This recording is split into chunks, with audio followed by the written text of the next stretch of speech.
Kanye West. Kanye West. Kanye West. Kanye West. Kanye West had a little problem. He picked a fight with one of the most powerful and influential communities in America. But you see, that's a big problem because within weeks, his billion-dollar deals vanished, banks started pulling away from him, brands started cutting ties with him, and his empire started collapsing in real time. Adidas dropped Kanye West today. Gap got hurt today on that news. But you see, Kanye wasn't the first influential person to speak on these things.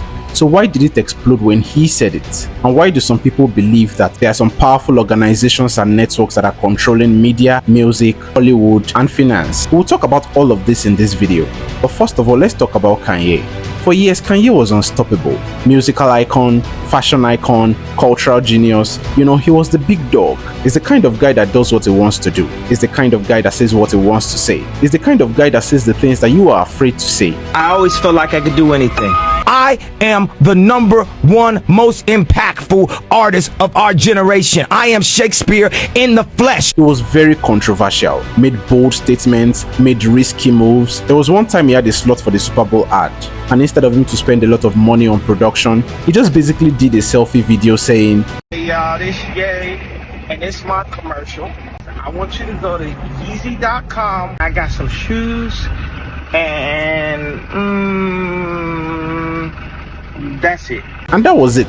That was the kind of person that he was. He was very controversial and many people didn't like him. And for years, you see, brands tolerated all the controversies. I mean, in a way, it's good for business. If you have somebody who is constantly in the news being the face of your brand, I mean, it's not so bad after all. But you see, there was a particular controversy that they could not tolerate when he started talking about Jewish people. You see, in 2022, Kanye started saying and posting things that people considered anti-Semitic. If you don't know what anti-Semitic means, it means hatred and discrimination towards Jewish people.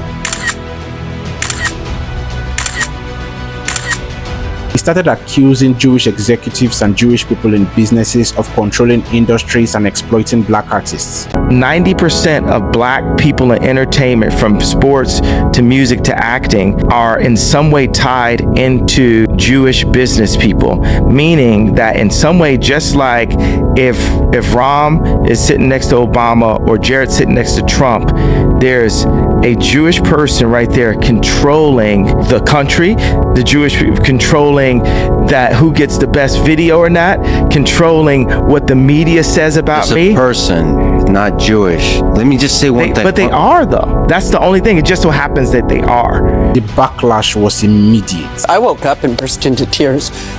DEFCON 3 on Jewish people? Kanye West has truly lost his mind. He put out this incredibly anti-Semitic tweet on Twitter. Dehumanizing another people is not going to make you feel better. The consequences were grave.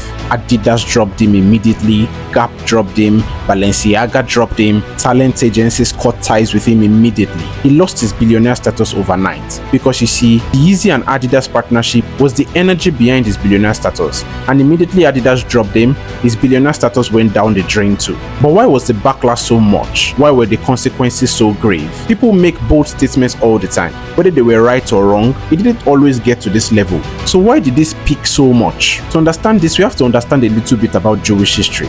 You see, for centuries, Jewish people have been through a lot. They've been persecuted, they've been hated, they faced violence, and these acts of terror against them were because they were falsely accused of being manipulators, they were falsely accused of controlling governments, of controlling economies, and things like that. So when people start saying these things, it's no longer just a controversy, it's PTSD, because the same things that were said that caused violence against them are now being said boldly too. So when Kanye said it, they couldn't just take it as a controversy, they couldn't just take it as one of Kanye's statements. This was a big deal, and brands took it as a big deal too.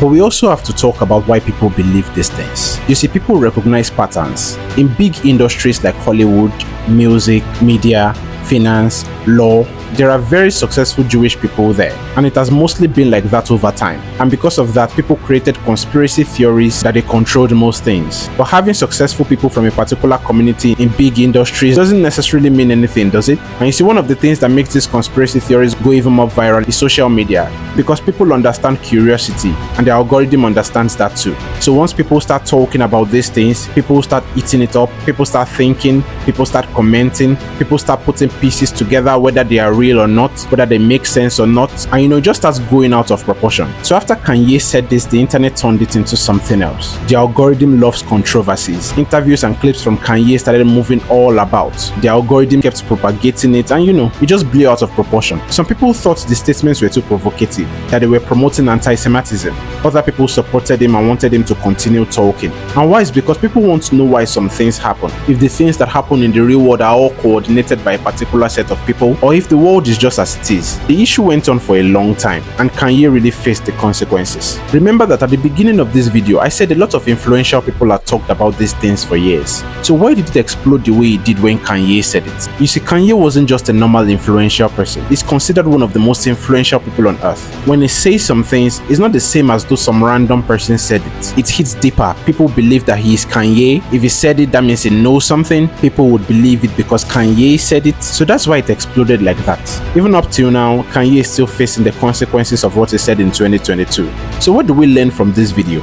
Because when I bring up these stories and I say these things, I'm not just saying it to talk about popular people or influential people and to talk about their life and to just share stories about them. I'm trying to bring out lessons from stories like this, how we can learn from it and make sure we don't make those same mistakes, and if there are things that we can emulate from it, we pick them too. So from Kanye's story, I would like us to pick two things from it. One is how Kanye was a very bold person, how he did the things he wanted to do, how he said the things he wanted to say, how he took risks, how he damned the consequences, how he dared to be different, how he said things people are scared to say. It's important for us to pick the bold part of Kanye. It is important for us to dare to be different in certain things. It's important for us to speak up when we feel that some things are wrong. But on another hand, we also have to be wise about it. We have to be strategic. There are always better ways to say some things. There are always better ways to do some things. There will always be a better choice to make. When we do notable things, our world does not have to crash along with it. Let us make sure that we apply proper wisdom into the things that we do whenever we want to do it. So while we are being bold, while we are trying to make a difference, let us also make sure that we do it properly and strategically. That will be the end of this video. If you watched to the end, you're a real G and I appreciate you so much. I'll see you in the next one.